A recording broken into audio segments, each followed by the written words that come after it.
You duplicated a layer, then duplicated it again and again. And now you need to change the text? That's exactly why precomposing exists. Let me show you. This lesson is all about precomposing in After Effects. It's one of those features you'll use way more than you expect. In After Effects, you'll often work on something that you need to reuse. Sometimes it's text, sometimes shapes, sometimes full animations. You could duplicate layers, and that works, up to a point. But the moment you need to change the original source, that's where duplication becomes a problem.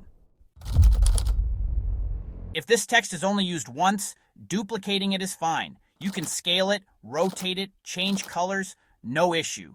But if you later decide the text itself needs to change, now you're fixing every single layer manually, and that gets old fast. Instead, let's pre-compose. With the layer selected, go to Layer, then Pre-compose. You can rename it if you want, but honestly, the defaults are fine. What After Effects does here is place a composition inside another composition. Now I can duplicate this composition, not the original text. And if I ever need to change the text, I only change it once. And it updates everywhere. That alone saves a huge amount of time. You'll notice the bounding box might feel a little weird. That's because the comp is bigger than the content. To fix that, go to Region of Interest. Draw a box around the text.